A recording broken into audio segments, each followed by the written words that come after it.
But you can wear it when you're there, but you can't wear it anywhere else. It's like the Stanley Cup. It gets to be paraded around for a year. You got to wear that green jacket. Gets to go to the Dairy Queen in Moorhead, but you don't. That's it, man. Fargo native Tom Hoagie. Joel finished his first Masters, 7 over 295, tied for 39th as far as the financial. How much is that money? $63,000. Yeah. Not a winner. You get to hang out, play Augusta, and come home with $63,000. Yeah, knowing you and me, we probably would spend $63,000 that you wouldn't make it all the way home. The way you and I ate, can I say, Abby, the steak was. The steaks looked very good. Ask him how the bacon was. Fell out of my person. It's Thad Levine had a kick out of that too. Also, the general manager of the Minnesota Twins and senior vice president, when Joel said, "Ask Jack what happened when he unzipped his jacket this morning." That's who you want to know about the bacon. Well, Thad, they had fun with us. Oh, he was loving There's it. Other 3 people strips down there. They're trying to be us, and they looked at us on the breaks and they go, "At least you guys are fun." Yeah, they knew where the party room was. That was ours. So 3 strips of bacon fell out of my person, fell out of my navel, wherever it was, shirt, chest. It just fell out. How many pieces? 3. You know what? I was waiting for Joel. I was waiting for Joel because he's always working, and I'm waiting for him downtown in our Continental Breakfast hotel, and it's just me and another woman that's watching like the morning shows on TV, and I'm just bringing in as many of those terrible eggs as you can eat at a continental breakfast, and then those vats of bacon that aren't really bacon, but they're bacon enough. You've been Especially there. if they're crispy enough. They're crispy enough, so I must have dropped a couple into my shirt. Yeah, while I was having. He's not lying. How do you drop 3? That's a great question. They're crisp, so half of them broke off. Right, so if you chew one and you might drop one. I always thought they were just going on the floor or my pants or shoes. The fact you didn't feel it. That's terrible. All I'm saying is, I get down. I'm on the phone, and he's sitting there in the chair. I just ate a whole side of bacon. So we get to the you get to Target, and he just there goes bacon on the floor. Bacon. Like, yes, you did. The Twins yesterday. 1-2 pitch, crushed to left field, deep down the line. Back it goes, gone. That's Byron Buxton leading it off later that inning. And the pitch, a swing and a drive, left field and deep. Back it goes, deep it goes. Grand slam for Sanchez. Third deck grand slam for Gary Sanchez. And the Twins post a high 5 here in the opening inning. It's a 5-0 Twins lead. Where did they get the bats going? Buxton homers again in the second. Kepler adds to the party, making it 7-4. Jorge Polanco clubs went out upper deck 8-4. Then Carlos Correa decided, I'm going to get in on this too. When you hang it and you see it and you wait for it and you're Carlos Correa, you put it 460 feet into the upper deck. And that's what he did. Boom. Bomb. So the Twins win 10-4. They got the 4th and final game of that series with Seattle tonight. Dylan Bundy will be going for Minnesota. Chris Flexen going for Seattle. See what I did there? Abby, did you see that? Yeah, no, I got it. Okay. I heard it too. Get those bacon pieces out. The Wild and the Kings. Around the wall, Spurgeon able to hold. Now Spurgeon knocks it down and moves in. Spurgeon to the backhand, he scores!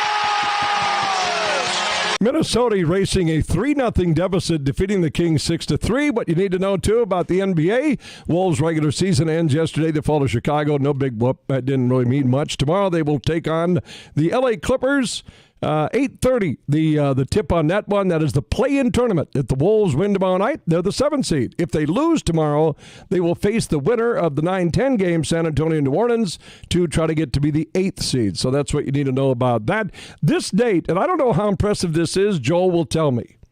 1940, Andrew Ponzi set a world record in New York pocket billiards tournament. He ran 127 balls straight. Wow. 127. Now, you're a pool guy. Yeah? 127's a lot. That's a lot. That isn't just a little. That's a lot. The game we have for Abby and you today. It's time to play Can You Name These Balls? So, are you familiar, Abby, with billiard? A little bit. Can you name these balls? Right. After the break. Oh, after the break. Okay, we'll play that game. It's a new game, Joel. We've never tried this. I want to play now. Okay. Okay, That's come sports. on in here. Let's play.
Yeah. What color is the one ball in billiards? The one ball in billiards is.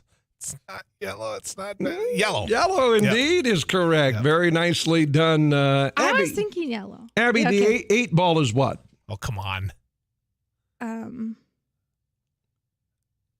Black. Yes. Oh boy. I mean, I off air, paused for Abby goes. suspense. I hope nobody was watching us on YouTube as I involved. Off air, Abby's like, I'm pretty confident in this. Okay, Joel, the two ball, Two balls, blue ball. perfect. Abby, the three, Green. close. Blue. No, Red. You already Joel, said little trickier here. The four ball in billiards. Four ball would be. I'm going to go green. That is the six. That's a 6. Abby, the Stupid. four. What do we have left? Is there an orange? There is an orange. But I don't want to guess that. That's his way of saying there is an We don't orange. want orange. Okay, we have yellow, red. Is there purple? She is correct. The four ball is purple. Nicely done. Notice how she was able to pull out of that. She purple. For the winning question, the nine ball is what? The 9 ball is a red striped ball. Abby?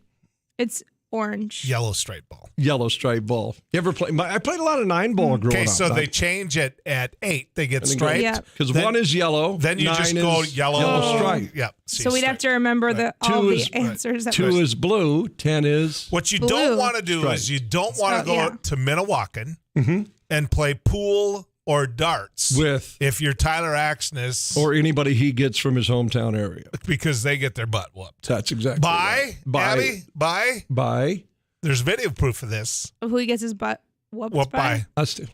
Us too. Flexing, the bacon We won falls in out. Carrington too, didn't we? Bacon Didn't falls we win in out. Carrington too? I thought we did. Yeah. Yeah.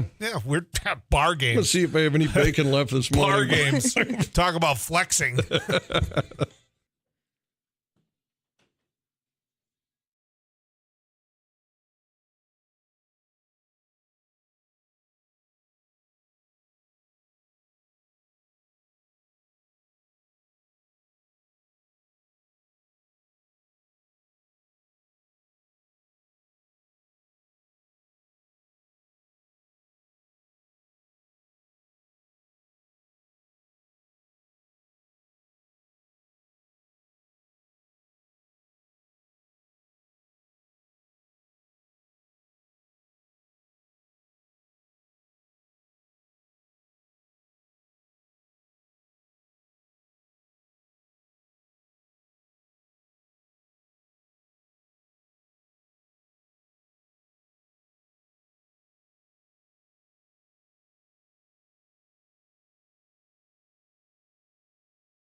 You can submit your questions for the mayoral candidates via KFGO.com. Tyler Axness and I are going to be kicking things off a little bit, and then our news team's going to be asking questions of all the mayor candidates that are going to be at the sanctuary, and so it's going to be fun. It's going to be a lot of fun. If you can't be there in person, how can you listen in, Joel? Well, you can listen right here, ad-free, all commercial-free on KFGO. Well, that's impressive. Do you have an app?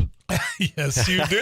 Hey, Bones, if you could ask, this is where, now, Abby, sit back and just watch this. Okay.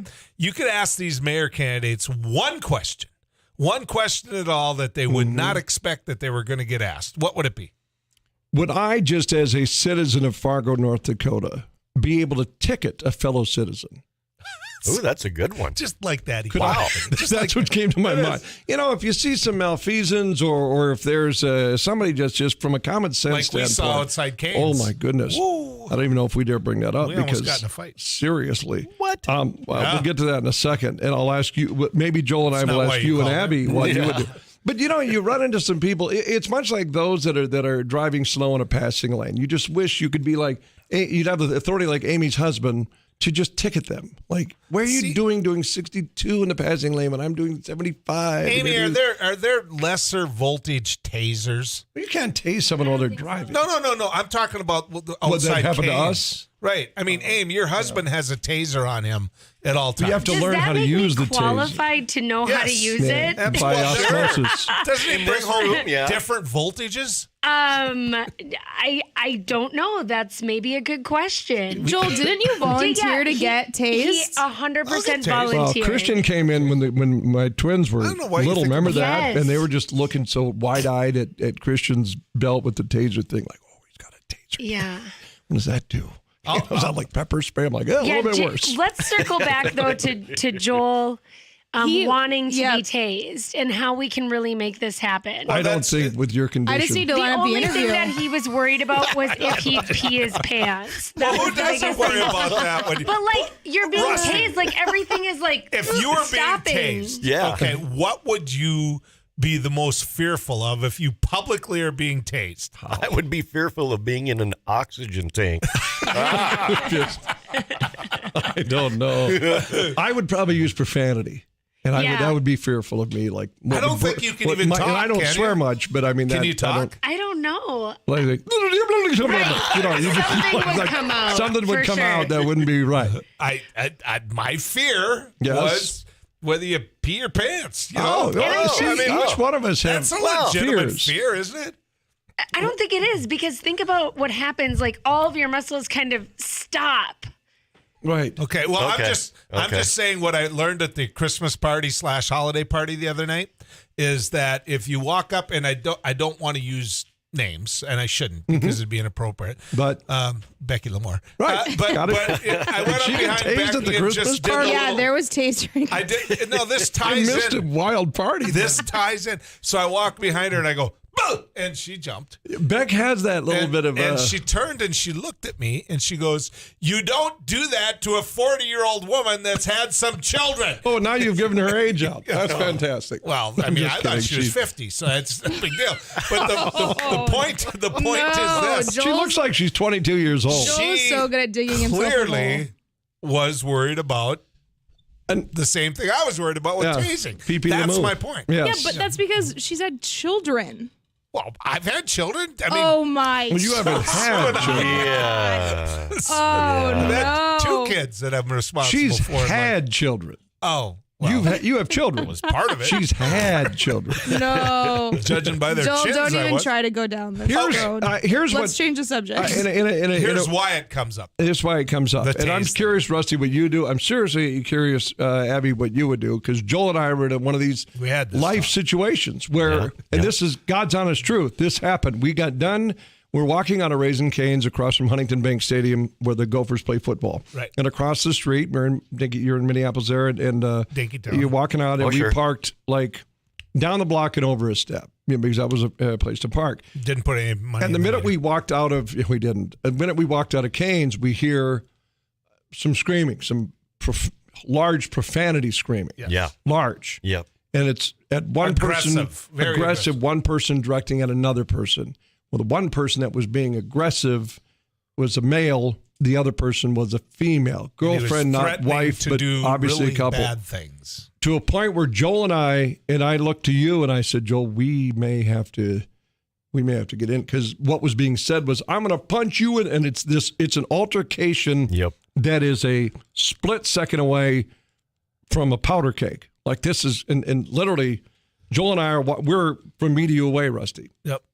And as we walk by, knowing full well we may have to get involved in this, and this might be a throwdown, and Right. then what do we do? What are our legal things on this? Because we're worried that the female is going to be punched. So what would have you done, Abby? As a 25-year-old female, I would not get involved, and I'd call the police. What would have you done? We were this close, by the way, of calling.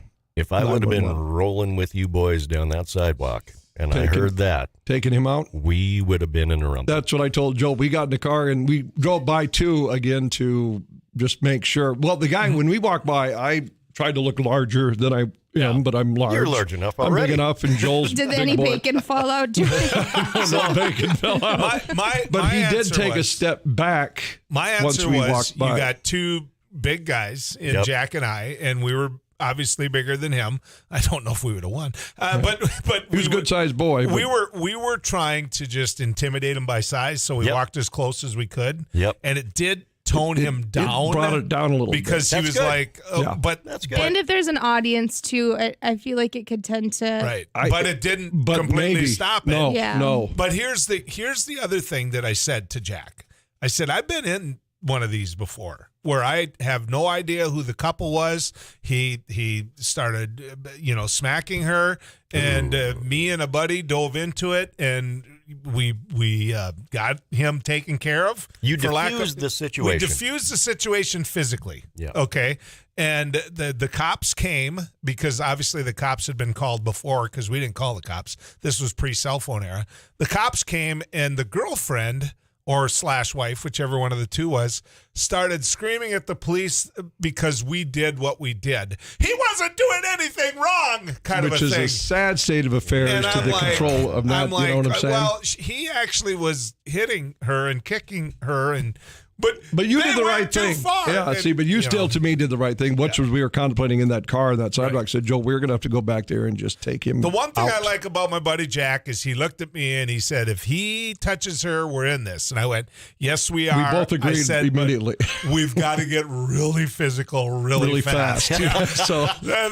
That's those were the word in the cars. We looked at it. If he touches him, Joe, we're involved. We're in. You bet we are. So we were just waiting for that. 90% of every fight you're in, if you've been in any fights, are over within a minute. So you got to do it quick. So, but that's what ended our trip to Minneapolis. Well, good to And see then you guys. So Welcome we're back. By Yeah, the we way, got my buddy who's out there, he's a trucker.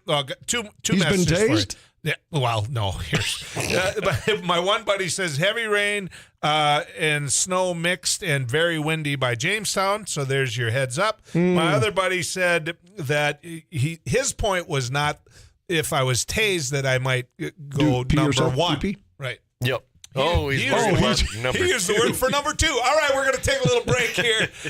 By the way, that color is blue, solid or blue stripe. Back to our billiards conversation. Oh, God. Yeah. Otherwise, see a doctor. Phone lines are open. Oh, no.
Some places need moisture, but as you just took a text, it's really You know, kind of I'm okay with drought. Rusty,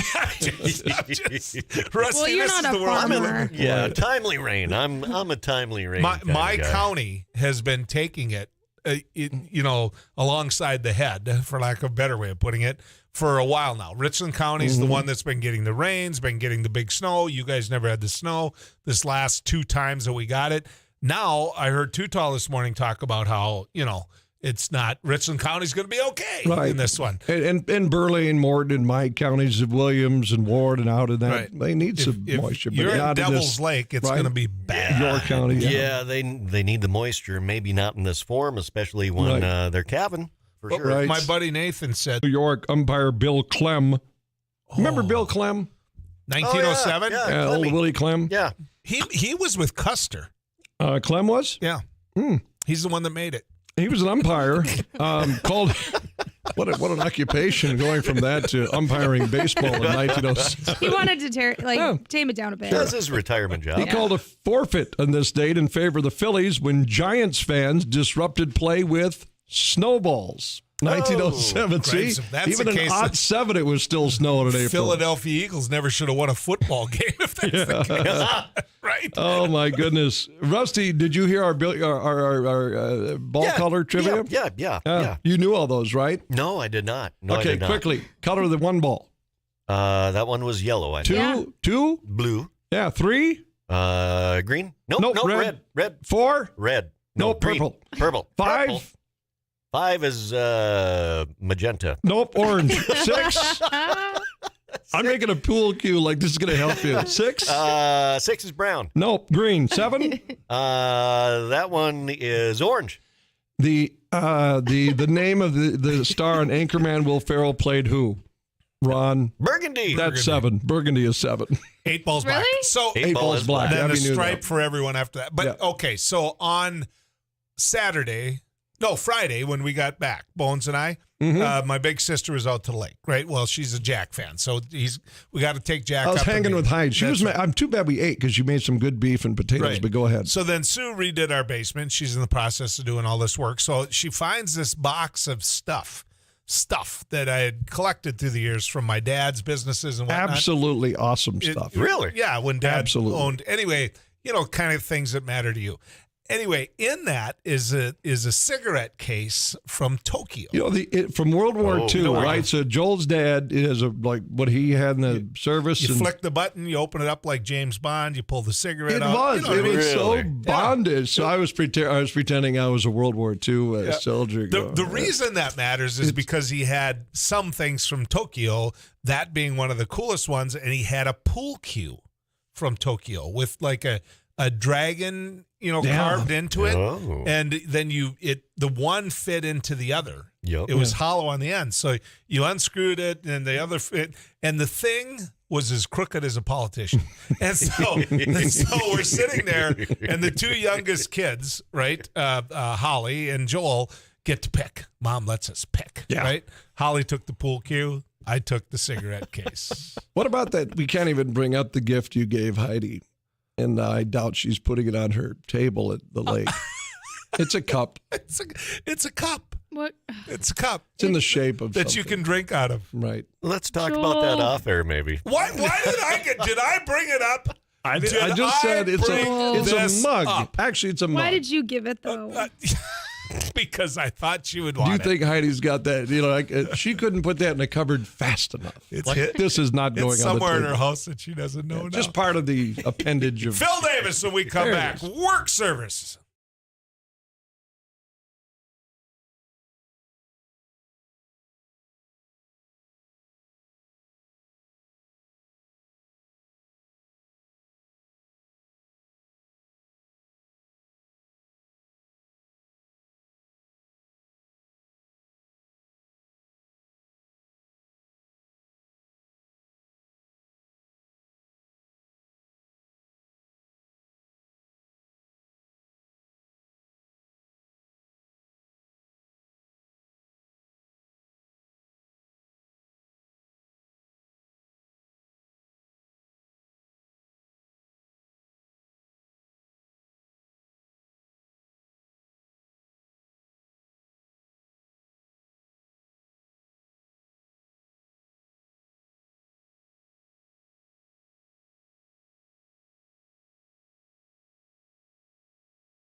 and I get to hang out together again, huh? Yeah. Unless I get stormed in down in Richland County, we'll get to, like, all week, we get to hang out together, right? That's odd. Actually, yeah. That is not the case for us normally. No. Okay, so all you folks in Western North Dakota, just be patient with me. Patience. Just want to let you know, if you're in Eastern North Dakota, one of the big races, and actually it's the largest city in the state, so it affects so much of what happens with the League of Cities and other things, that there is going to be an election here in Fargo. The filing deadline is tomorrow. And so the Wednesday after that, and I think the weather's going to let this happen, we're going to end up having a mayoral discussion, debate, whatever you want to call it. All I know is this: listeners can submit their questions for the mayor candidates via kfgo.com. And so if you go to kfgo.com, now we're inviting listeners to join us. That's Wednesday night for Fargo mayoral candidates debate. Starting with a pre-show that Tyler and I are going to be hosting from 6 to 6:30. We will not, both of your political commentators, Tyler Axness or Joel Heitkamp, myself, will not be asking the questions of the mayoral candidates. We won't be. We'll be commenting beforehand, kind of setting things up of what we might do, but those questions are going to come from the award-winning news team that we have here and from you. I mean, you send the questions to kfgo.com, and they'll find their way there.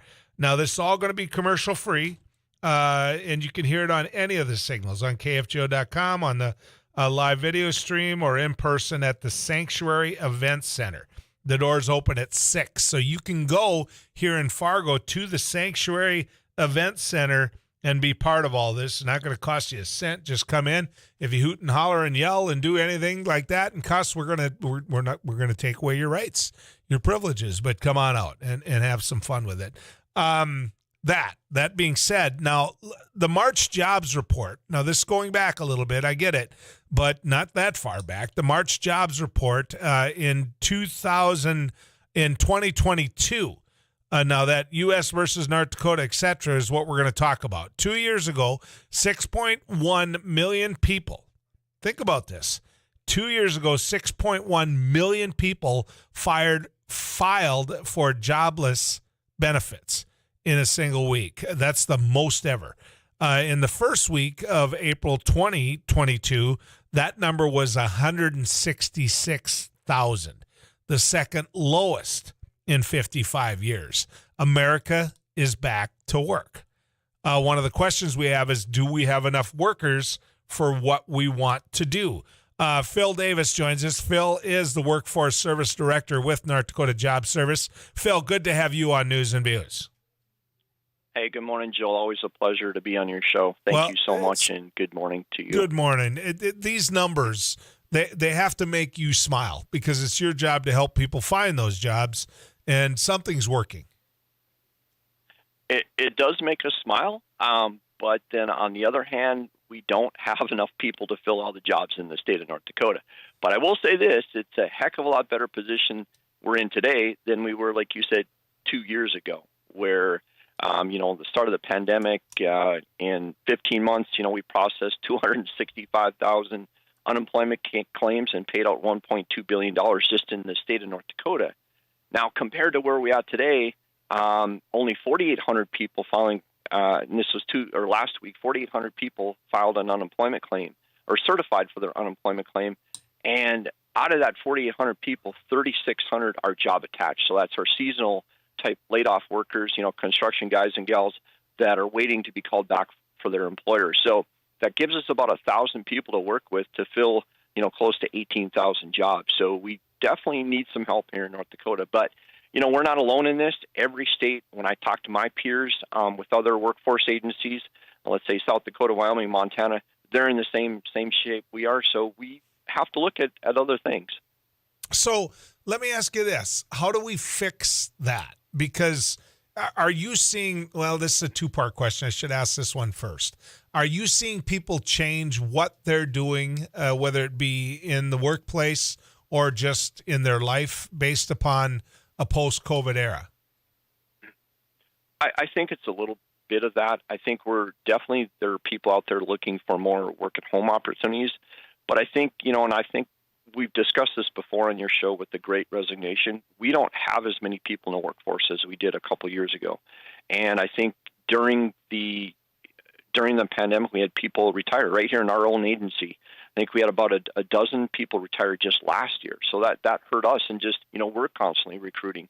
So between retiring, it could be a couple, mom and dad, that only one was working during the pandemic. They said, you know what, we were able to make it on one income. So that mom or dad are staying at home, and they're not working. We're seeing less and less of our teenagers in the workforce, and I think we've talked about that before. And then it's just some people just exit the workforce. They had enough money in the bank, and they're going out on their own. They're looking at maybe they want to start their own business. They're slow to do that. The entrepreneurials of the world out there. So I think it's just a multitude of things that we're seeing, kind of the perfect storm coming out of the COVID era that we all went through. So you mentioned this, and of course we've got some big announcements out there of this project or that project or this plant being built. How is that playing into the overall team in North Dakota? I realize that job service isn't supposed to be out developing this new, that there's a Department of Commerce that deals with some of that, but is there correspondence between everyone saying, hey, if we promise there's this many workers out there that can do this, if we land this company, do we have them? I guess, Phil, is what I'm talking about. Sure. And yet, to answer your first question is, yes, we do talk back and forth with Department of Commerce, local economic developers. We're at the table when that's happening. So what happens with some of those projects, they're very in demand, they're high-paying jobs, and that's the type of jobs that are going to attract people to North Dakota. It's going to attract our current workers into a better job. So I think it's the constant job churning that we do see. Right now, just in the past 5 weeks, we've held multi-industry job fairs across the state, and we had 340 employers at those. But we did attract 1,100 job seekers to those. So I think it's a great time. If somebody's been looking, I'm kind of not happy in my current job. I think there's better alternatives out there for me, maybe higher paying, what I can, better myself. I can better my family, put my family in a better position. So I think that's the time to do it right now. But to answer your question, yes, we do collaborate back and forth with the Department of Commerce. And like I said, we're, and that's a great thing about our 9 workforce centers across the state. We're very much involved in our communities. We know our economic developers. We know our Chamber of Commerce folks. So we're there with them. We're there supporting them in however we can. So you mentioned the Great Resignation, comparing nationwide, because, one, if you're this short of workers, you'd hope people would be more transient, that they'd say, look, great quality of life, affordable living, let's go. Let's move to Fargo because there's good, let's move to Bismarck. Let's move to Williston. There's great jobs waiting for us there. Are you seeing that, or is this just the case everywhere where workers are needed, and so because of that, there's no advantage to be gained by us? I think we're seeing that. I'm here in Bismarck, of course, and we're seeing more and more out-of-state plates here in Bismarck and western part of North Dakota. What we're trying to do there is attract people, and that's again goes back to the collaboration between Commerce and our local EDCs. We're having, for the first time ever, on May 19th, multi-industry job fair where we're inviting about 170 employers to this, first time doing it, and we're concentrating our recruiting efforts in cities like Denver, Chicago, Los Angeles, Minneapolis, Sioux Falls, and St. Paul. And why did we choose those cities? Is because our data analytics from our website that people come in to look for jobs are saying to us, those people from those cities are coming to our website looking for jobs. So we're concentrating on that, and we hope people come back home. For those, maybe it's that college graduate that left 4 or 5 years ago and are looking, I got young kids now, we're about to start a family. I'd like to come back home where grandpa and grandma are. And so that's what we're starting small with this, but hopefully we can get the ball rolling and get some of those families back into North Dakota. Or maybe it's that new family that are tired of the big city living in let's say, a Denver or Chicago, and they want to, see what the plains are like in North Dakota. Of course, we don't want to invite them during this week, what's going on here in front of us. But we got to pitch how great our summer times are to them. If someone told you, Phil, that they could bring 50,000 Ukrainians here tomorrow, I'm just grabbing a number, would you be able to find a job for them? I think, I'm not sure if we could do 50,000, but maybe if we start with 10,000, I think we could find a job for them. Now, we don't want to just place all 10,000, let's say, at Fargo or Bismarck. We would have to, place them throughout the state. But yes, there are positions available for them. However, I'm going to say this. I think it's more than just the jobs. It's the transportation piece. It's the housing piece. We can look across our state how high prices have become in housing and how high rents are. So we have to there's a fine line there between filling jobs, but also balancing that other side of life of, yes, you can have a job, but is that job going to pay those bills? And that's something that we have to make sure all of our employers understand that. Is it enough? Are they paying enough to support the basic standard of living and being able to afford housing, being able to afford transportation? I just read an article last week that food prices are expected to go up by the fall by another 10%. So we have to take all those things into account. But I think, a 10,000 number, I think we could spread that across North Dakota and fill jobs with those 10,000 Ukrainians, you bet. Yeah. Well, keep doing what you're doing, Phil. I mean, I've talked to people that throughout this whole pandemic talked to workforce services, and I have to tell you, North Dakota Job Service, they were really impressed with the respect they were treated with. It's hard. I mean, it's really hard when you're sitting there trying to feed your family and you're out of a job during all that, and you guys didn't treat them as though they were looking for something. You treated them like, hey, we're going to help you through this, and I think that matters, Phil. Right. So, yeah, well, we appreciate that. And if I could, just real quick, we have a multi-industry job fair in Grand Forks on April 21st from 1 to 4 to the Alaris Center. And then again, May 4th at the Delta Hotel in Fargo from 12:30 to 3:30. So if any employer is looking for employees, or if you're a job seeker out there looking for another job, please give one of those multi-industry job fairs a shot. Okay, Joe? Any of these you have, Phil, you call and we'll help you get word out. Okay? All right. Thank you, sir. I appreciate it. Phil Davis, ladies and gentlemen. Let's head to the weather cave and find a man that's got a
Before the break that, in my opinion, those being nonpartisan, those not being handled through a political party, no matter which one it is, so that you got to have this ideology, this belief is a good thing. Just leave it alone.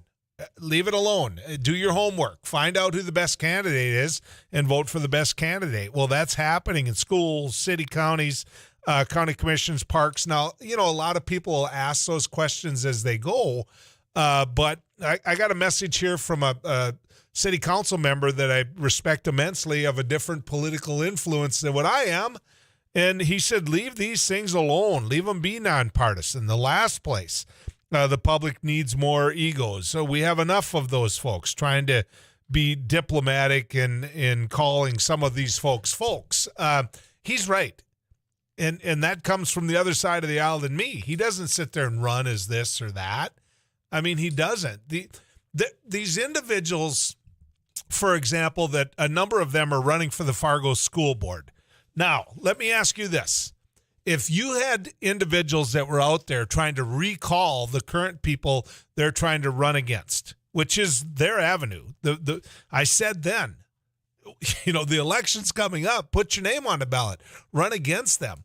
So some of them are, and I respect that. When you put your name on the ballot, I respect the heck out of that.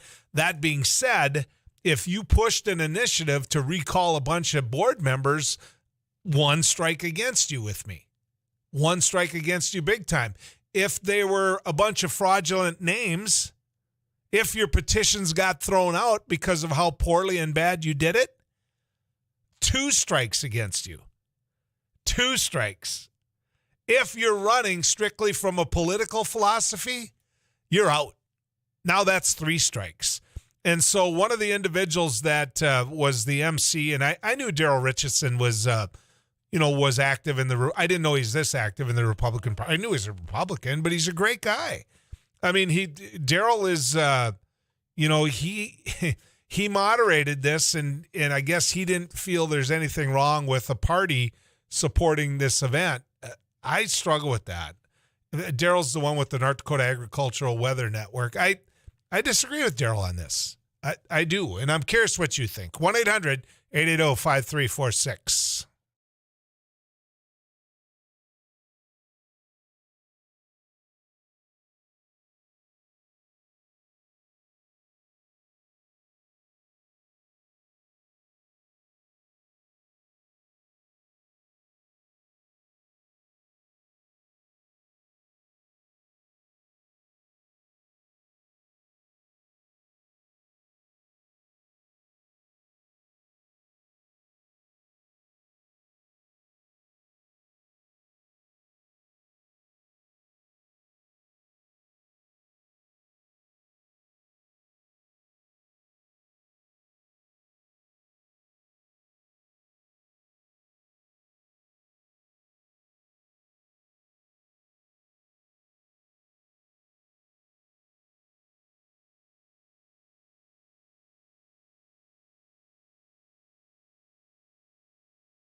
job, whether it be county commissioner, whether it be whatever. But when you get down to that local school board member, is that the next thing to happen? And, the United Republicans here in the community I'm in West Fargo and elsewhere decided, we're going to hold a debate. And so, or not a debate, but a panel of forms. So the next thing you're sitting there where if you pass our litmus test, and we'll get word out that you're the one. Is that a good thing or a bad thing? I mean, I don't know. Is the Republican Party injecting itself as it did into the local school board election? Is that a good thing or a bad thing? I that's what I'm curious about. Are we going down a dark road here? Are you convinced that that's something that should happen? So if you sit down in that chair, is anyone ever going to ask you once you pass that litmus test of what party you're from, whether or not you circulated petitions that were found to be fraudulent? Is anyone ever going to ask you whether or not the public school system should be a place for just the teaching of Christianity? I mean, is anyone ever going to ask you these things, that a public school system is really, a melting pot where all people are welcome, where all people can come? I mean, does anyone remember Jana Myrdal coming on this very show, pushing the initiative to have the 10 Commandments up in the schoolroom? I mean, and it passed, right? And I said, when I had her on this show, I said, look, the 10 Commandments were on the wall when I was in school, and it didn't kill me, right? Of course, I was Christian and still am a Christian, so that makes it a little bit easier. But, yeah, the 10 Commandments, it wasn't exactly like a pox on your family. I get that.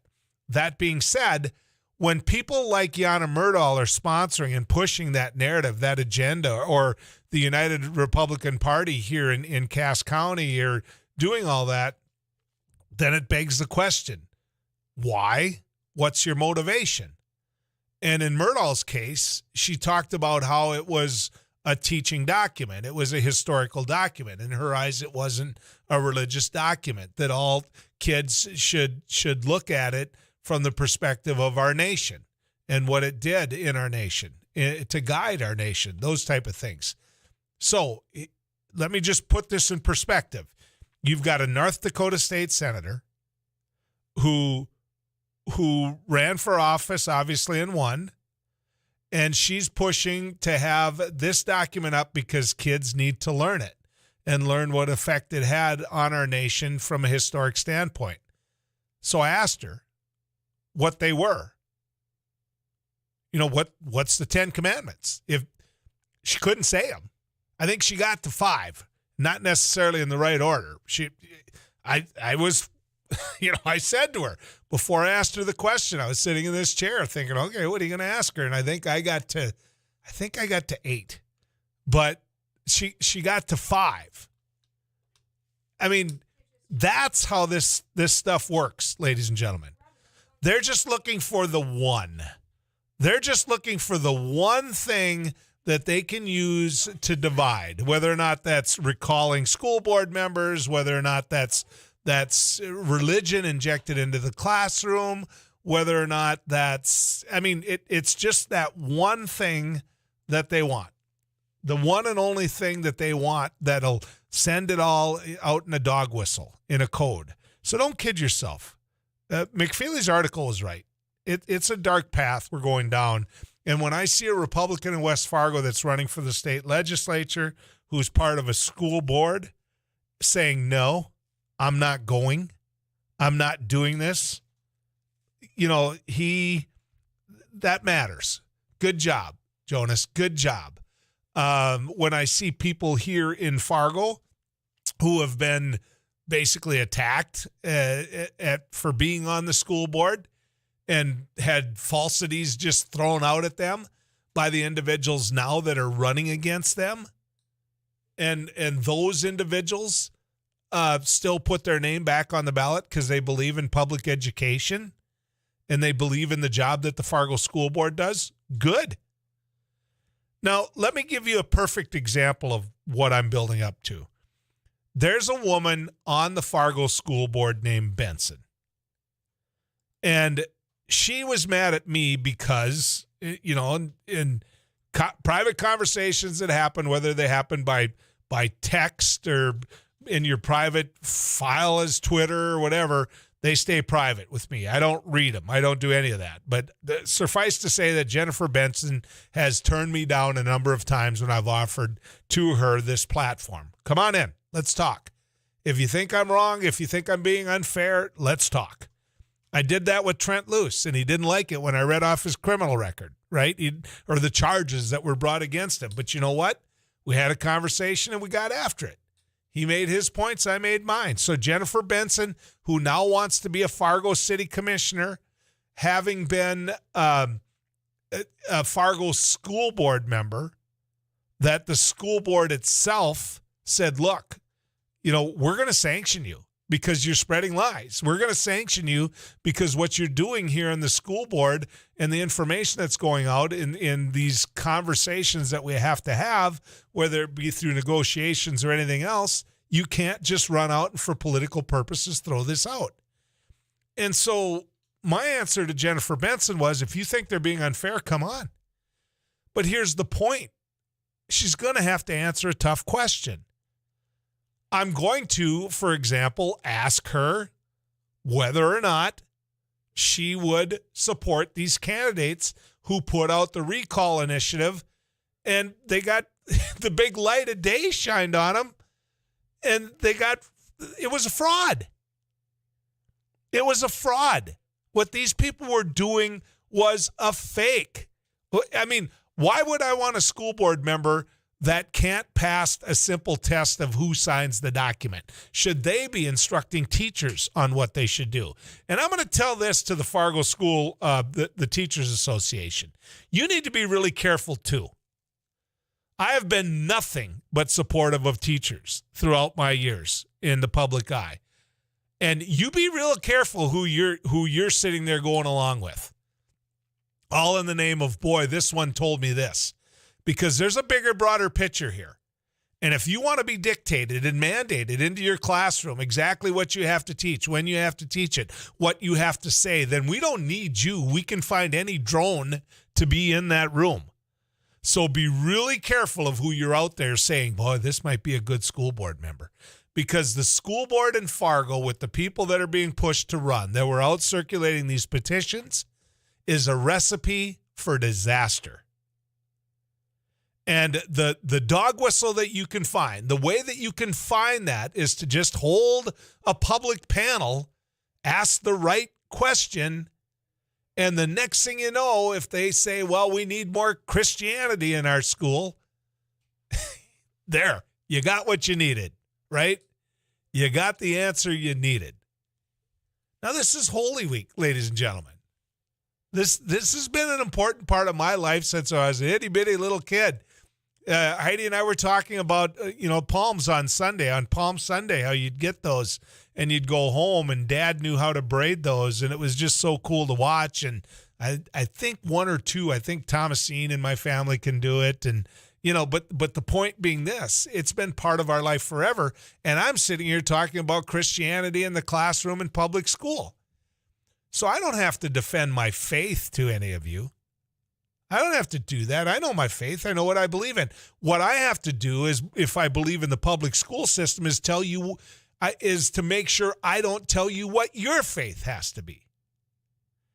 And I'll be damned if I'm going to sit there and support school board candidates who that's their litmus test. Do you believe in this strict ideology? Is this exactly what has to happen? Because if they come in a room like this, I get to ask them whether or not they lied, whether or not they went about using a petition process to throw out a whole bunch of school board members, and they did it as a fraud. But that's a tough question to answer, right? So what do? You run off to run for the Fargo City Commissioner, right? Jennifer Benson is going to run for the Fargo City Commission. She's the one who was saying that that she heard there was kitty litter in the bathrooms in Moorhead Public Schools. And then goes about criticizing the article and the author. And the columnists, or not columnists, but the reporter that reported said, I'm sticking by it. This is what I said. Well, okay, Ms. Benson, come on. Sit right here. Let me give you a phone number, 1-800-880-5346. Don't sit there and say it's the form's fault. Don't sit there and say it's my fault unless you're willing to say it directly to us. Say it. Come on. Let's have the debate. And as far as the Democratic Party goes, because this goes both ways, don't be sitting there holding panels and putting moderators up like Joel Heitkamp that say, unless you pass, basically ask questions that you've got to pass the litmus test or you're not going to get the endorsement from my party. Because the Democrats shouldn't be guilty of that either.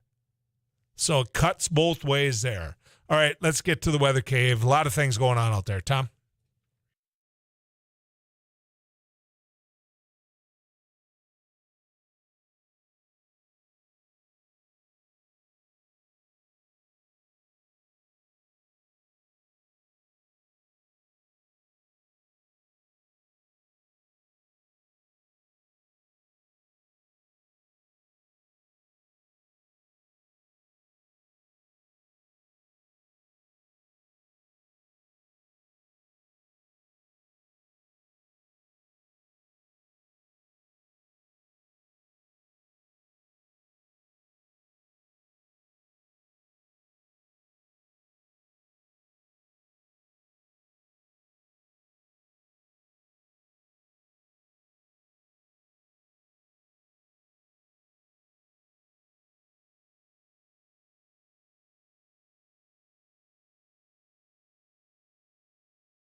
With your markets, I'm Farm and Ranch Director Sarah Heinrich for the News and Views Radio Network, with our Ag Studio sponsored by Enterprise Sales of LE City, your grain handling and storage expert. Thank you, Sarah. I want to get and tie in with Marcy Svenningson. Marcy is head of rural development in North Dakota. And, of course, with this weather, it's a perfect time to remind farmers and ranchers, these ranchers in particular, what's out there with the LIP program. Marcy, good to have you back on. Tell people about, with weather like this, what they have to do to get signed up. This is the perfect time to give them an example. Oh, absolutely, Joel. I appreciate the opportunity to just briefly talk with you this morning.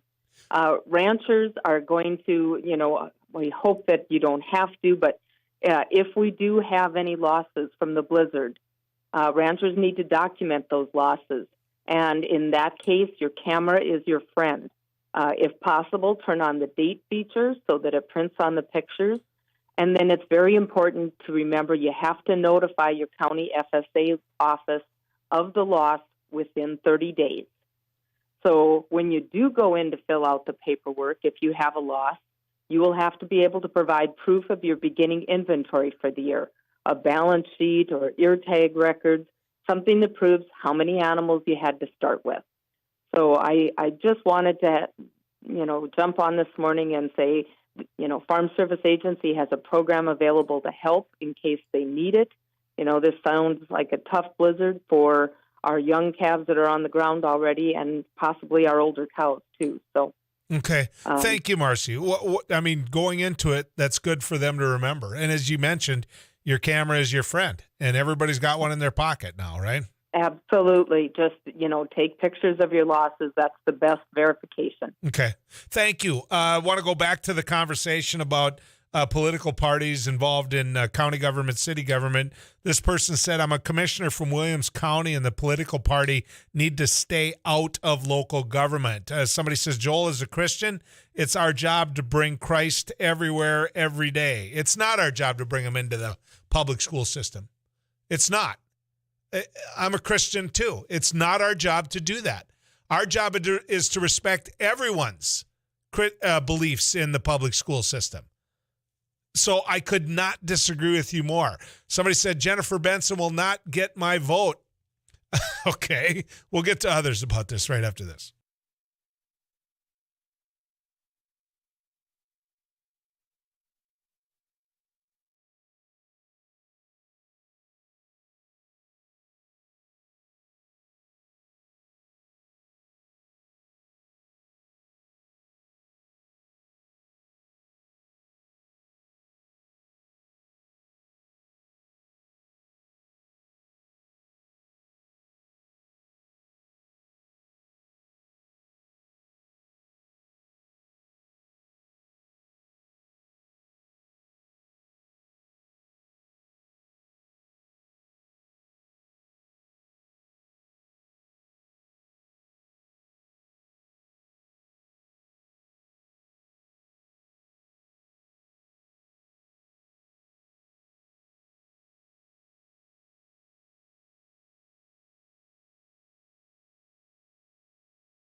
Okay, I don't know what PLLC means. I know it means you're a big shot. I know what CPA means. Mark Larson is someone that I've relied on many, many times through the years. I have a tremendous amount of respect for, but he understands taxes, and he understands how all of this works and how it's fluid, how it can change from year to year to year. Anyway, next Monday is tax day, right? April 18th, which it always was the 15th, so obviously the 18th is going to be question number one for Mark. But good to have you back in studio. How you been? I'm well, Joel. Thanks for inviting me back. Okay. What's PLLC mean? It's a legal designation, Professional Limited Liability Company. Okay. I got it. Now, like that helps you, Joel. well, it scares me. I mean, it just scares me when these, and Mark is called upon by many individuals in the profession for his expertise, whether that be, as they're about to settle some discussions or this or that. So he's a great person to get in the room and have this conversation with. Mark, why April 18th? Why not the 15th? Well, there's a holiday in Washington on the 15th, so they pushed it to the next business day, which would be the 18th. Okay, and that's the norm. That is the norm. It's happened before. Okay. Now, when it comes to this year's tax season, any big changes you want to bring out or point out to anybody? Well, there's been quite a few. We've got the advanced refundable child tax credit, which is a big thing. And if you've got children at home and if you've been receiving payments, you're going to need to report that on the return because it is an advance payment, and it's up to you to demonstrate that you've earned that credit. And if you are due more, you will get an additional benefit on the issuer's return. Okay. I was wondering when I drove up this morning, knowing I was going to get a chance to visit with you about these PPP loans. Yes. How does loans versus, they're grants basically, right? They are grants, yes. I mean, they say loan, but you're never going to have to pay them back. How does that affect your taxes? Well, it really doesn't. In fact, it's a tax-free grant, if you will, or tax-free infusion of cash to your business. Okay, so it's not deemed income. No, last year we had a big controversy. It was originally designated to be a tax-free bailout, if you will, or stimulus because of COVID.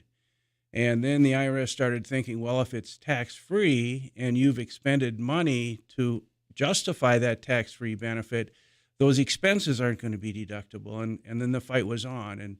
And it went contrary to the whole spirit of what the PPP program was supposed to do. And eventually Congress made sure that it wasn't going to be a taxable event, in that you are able to deduct the expenses that you use to offset your PPP loan forgiveness. Okay, so you got the full amount. Is you basically did. what you're saying. Yes. What about those individuals that might have went from 3 months to 6 months? I mean, the unemployment thing was very fluid in the last couple of years here. It was, and in fact, that's yet another anomaly from last year. Caused a lot of confusion. Initially, we weren't set up to file returns with the exclusion for low-income taxpayers getting unemployment benefits. In other words, if you had unemployment benefits and you had a low-income threshold, they weren't taxable. It was kind of a one-time thing. And then later they changed the software, and so there were some amended returns filed to get back some money because individuals did file and they did report their unemployment. Now, for 2021, of course, it's back to being taxable again. Okay, so it's back to what the norm is. It's back to the norm. When you look at what else is out there, whether, we always talk about individual taxes a lot this time of year, Mark, but we never talk about, business and how that's all shaking out. In 2021, there still was a lot of money going out from the federal government in relation to business at a state level, at a local level. How does that all shake out in terms of what the big red flags are for them there? Well, I think the most important thing is to document your sources of cash flow. And PPP loans would be certainly one of them. It's probably not well known, but the IRS has a code section that says if you have unexplained bank deposits and you can't justify where they came from, they're going to tax it.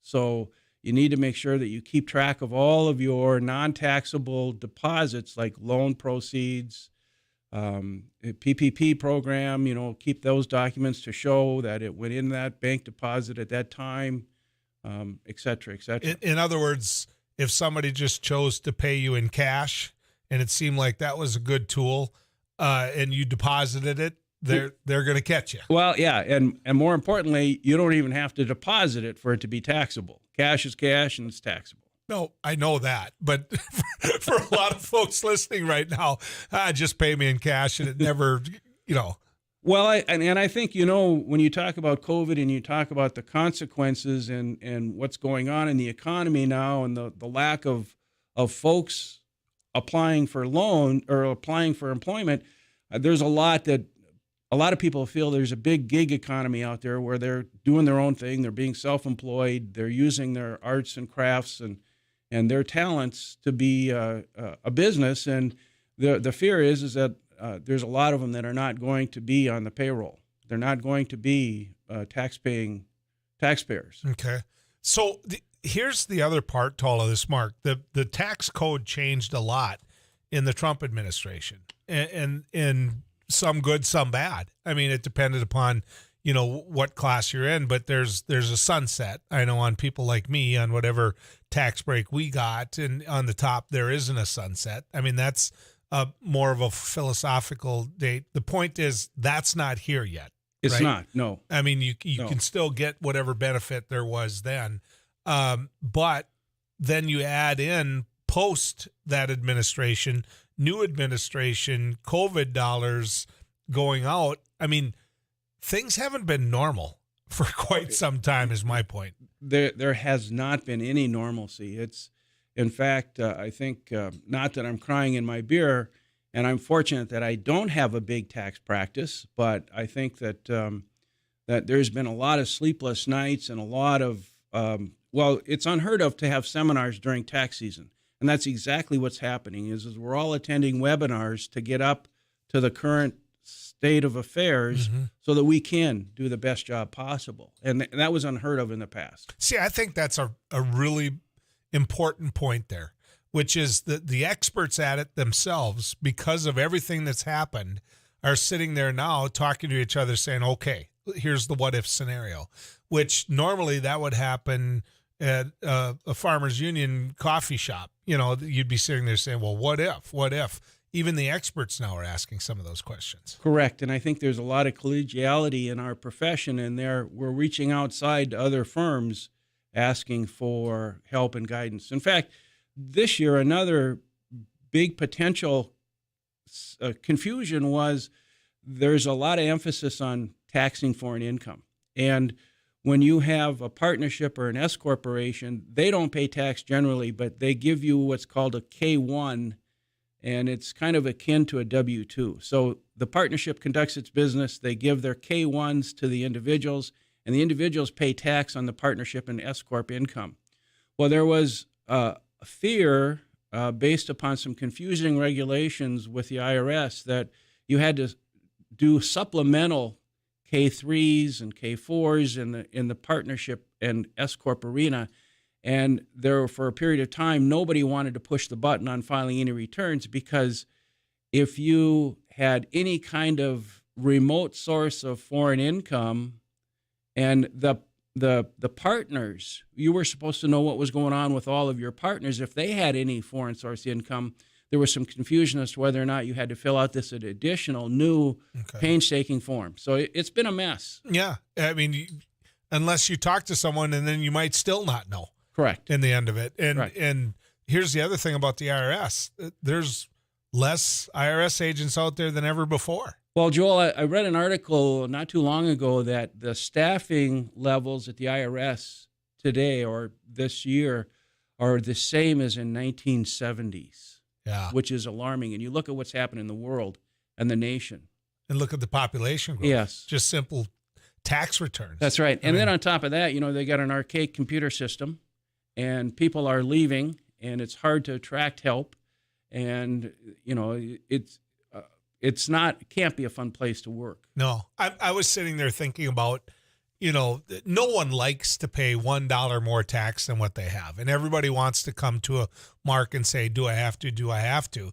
But if you are the one that follows the rules, follows the guideline, follows the law, and you're the one sitting there with the guy next to you completely breaking the law, having no concept of right or wrong when it comes to taxes, and the IRS or the whole philosophy is, we don't care. Well, everybody's going to do that. Well, yes. And even if everybody were to pay their fair share, there's no question that tax rates are going to go up. Yeah. Because we got to get out of this somehow. Yeah. We got to get back to some fiscal responsibility somehow. Yeah. And that's a real conversation you and I have often, which is just, hey, this is what's going on fiscally. And if we don't pay attention, everything's going to go to heck in a handbasket. So let's get to the weather cave and find Too Tall Tom and get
Mark Larson's in the house. We count on him every tax season to come in and give a little advice, maybe give you an idea or two, and certainly to take a call. You can call us at 1-800-880-5346. That's our Laney's News and Views studio line, or send a question to 35270 at the Eye Consultants of North Dakota line.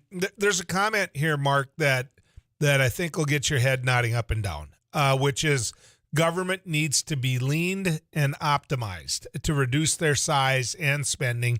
Raising taxes without looking at the spending is irresponsible. Your thoughts? I agree. You know, in econ, back when I was in college, they talked about zero-based budgeting. And essentially what it is every year you go back and you assume you have zero funding and you justify your spending. And that's what I think we need to get back to, you know, but because it's everybody's money, it's nobody's money, and they give it away. Yeah. Well, and now I'll inject partisan politics. People will read it that way, but Ken Conrad was a political hero of mine. When he ran, he pushed and pushed and pushed for balancing the federal budget. And by balancing the federal budget, then we could get to work on the deficit, meaning get your house in order, don't spend any more than you're bringing in, and maybe you'll get a little bit more in the end. You know, if you look at what Ken Conrad did, we got to there. I don't see, and this is my nonpartisan moment, I don't see anybody from either side of the aisle talking that way anymore. I would agree with you. And I think, you know, when you look at all of the things that are going on in this world, you know, the war in Ukraine, the COVID, it's like they don't worry about it anymore. They just go out and spend more money, you know, and they don't realize that there's a day of reckoning. I look at my grandkids, and I fear what they're going to have to go through and how they're going to have to pay it back. And they're not going to be able to. Well, and the last checks that went out, the Biden administration pushed out to jumpstart the economy post-COVID, you weren't going to have to jumpstart the economy. People had money in their pockets. They wanted to get out and spend money. What did it do? It caused prices to go up. So now we got inflation. Now their answer and some others are to get more money out there. We don't need.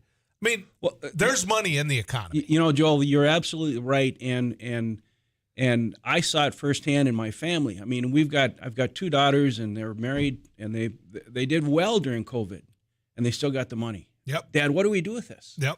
You know. Right. And there's businesses out there that it was just it put them over the moon. Well, and I've gotten in some trouble here by pointing out that farmers didn't do bad during COVID. For the most part, they work outside. Well, yeah, that's the point too.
Mark Larson's in studio. He is my tax expert. He doesn't like the word, but it's the truth. When he comes in, he understands the code very well.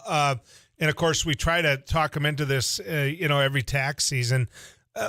Mark, this whole COVID, the government's approach to it, all of that, I mean, can the federal government, through the tax code, if for no other way, target what they did better than what they did? Meaning, you and I were talking on the break about the hospitality industry. Yes. And what a hit they took during COVID. Yes. But then you take, other places like lawyers who are sitting there on Zoom meetings and they didn't take a hit.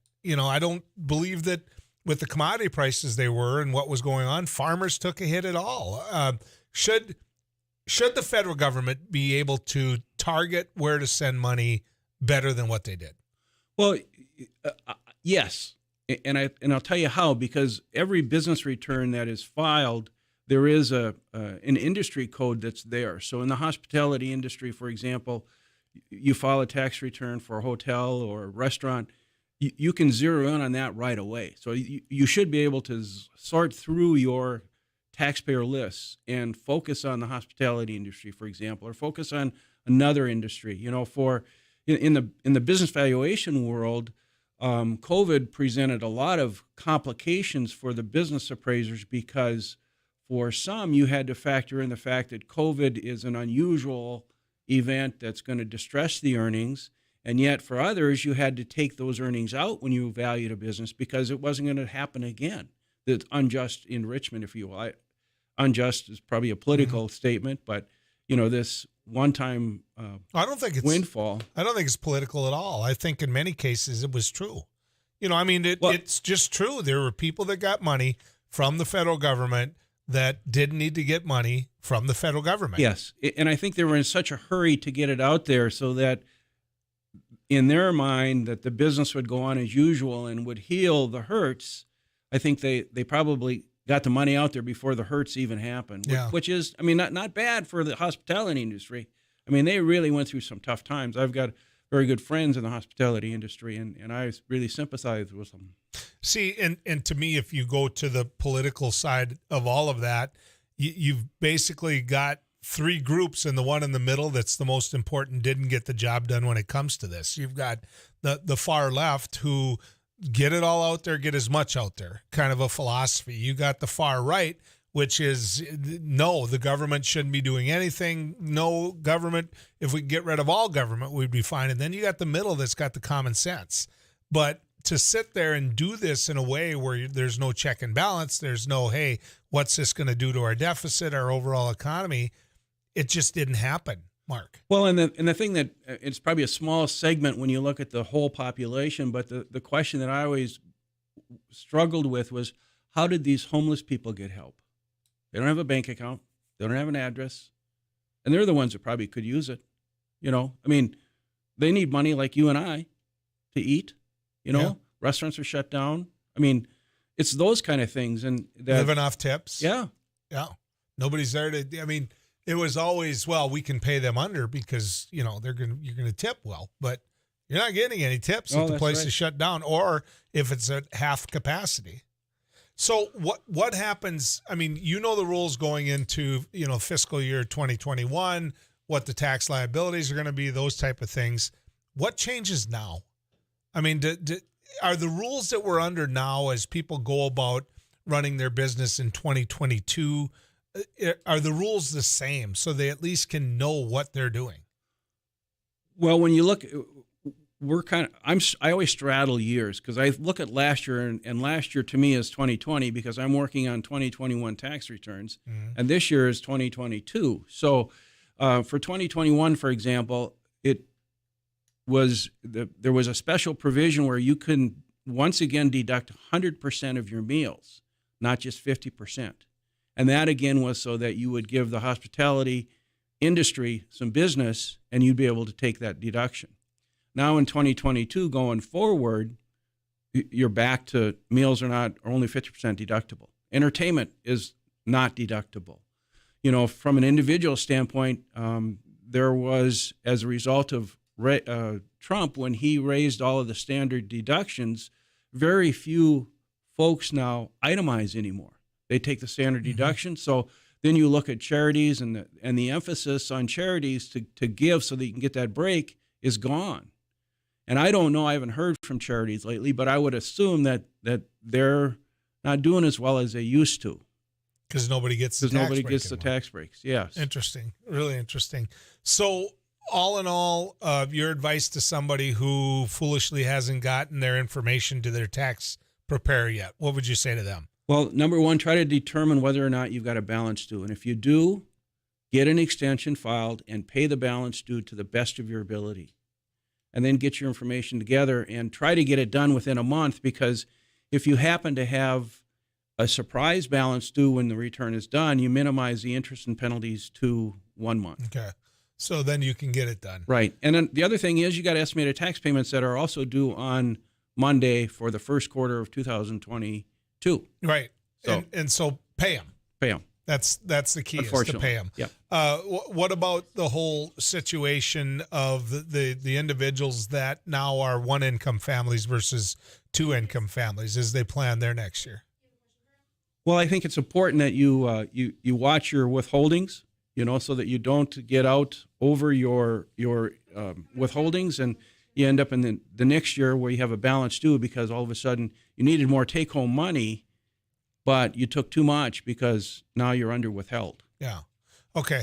Let's get Jim on with you. Jim, you're on with Mark. Hello, Joel. Hello. Say, I believe there is a $13,000 a year limit on the amount of money you can give away without a tax obligation on either side. Is that still the limit? Well, you're talking about the uniform, the annual exclusion for gift tax, and that's $15,000. Right. Yeah. Okay, 15. But it's important to understand you can't deduct a gift. No, I know that. Okay. But can you give away more than that and not have any obligations on either side? Yes. Well, a gift is never taxable from the recipient, and if you're married, you can join in on a gift split. So you can give 15, and your wife can give 15. So now you can get $30,000 per recipient. But I see that being completely ignored all the time, especially by farmers. They give away land, machinery, buildings, new vehicles, and I've asked my tax guy every year, what's the deal with that? And he says nobody is afraid of being audited anymore. And they're breaking the law, but they know that there's such a small chance of being caught, they just ignore it. Well, the last game I want to play is audit lottery. Because with my luck, guess what? I'm going to lose.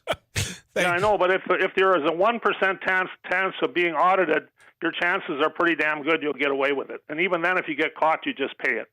Well, thank you, Jim. Appreciate it. You're not playing that lottery game. No. Well, think about it twice, Mark, before you answer. Would you play that lottery Absolutely game? Absolutely not. Okay, just want to make sure. For some young couple that is sitting there going about, making decisions next year, is it just so simple that it's like, look, here's what your 1099 said or your W-2? I mean, this is exactly what you're going to have to pay. Don't worry about it. Fill it out on the 1 or 2 form and it's done. That's a great question.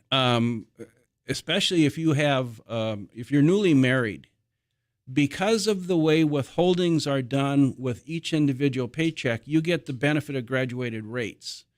So when you combine both of your W-2s together on your joint return at the end of the year and you calculate your tax, you get the benefit of one graduated rate. So you've got a propensity right away to be under withheld because the withholdings are going to be a little lighter on each check, if that makes sense. It makes sense.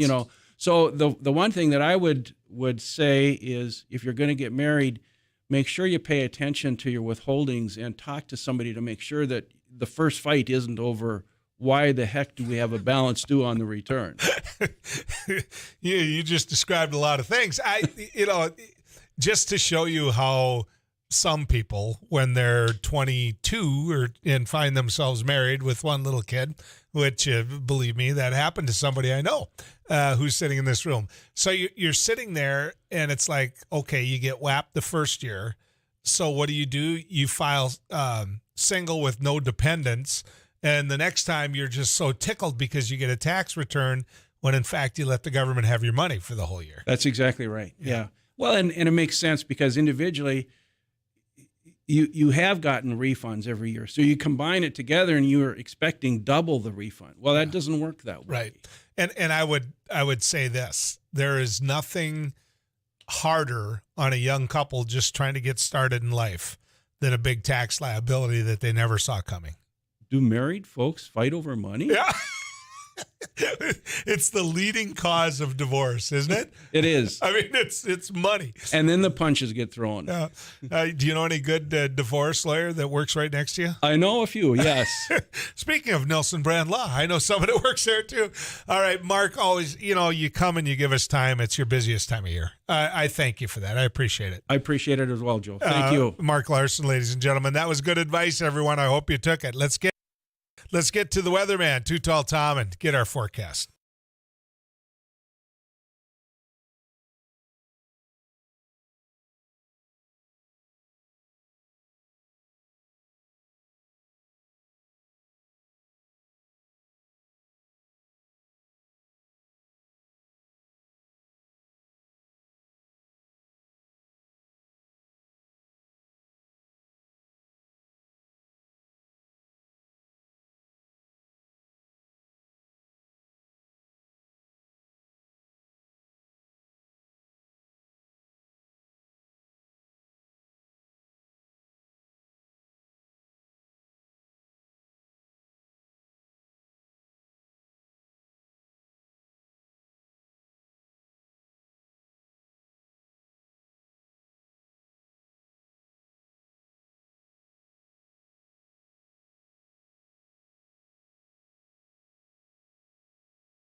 It is, and I have to tell you, knowing that she was to be confirmed, knowing that, as Kevin Kramer said, she was incredibly qualified, I'm not sure why Kevin Kramer and John Hoeven wanted to be on the wrong side of history when it came to that.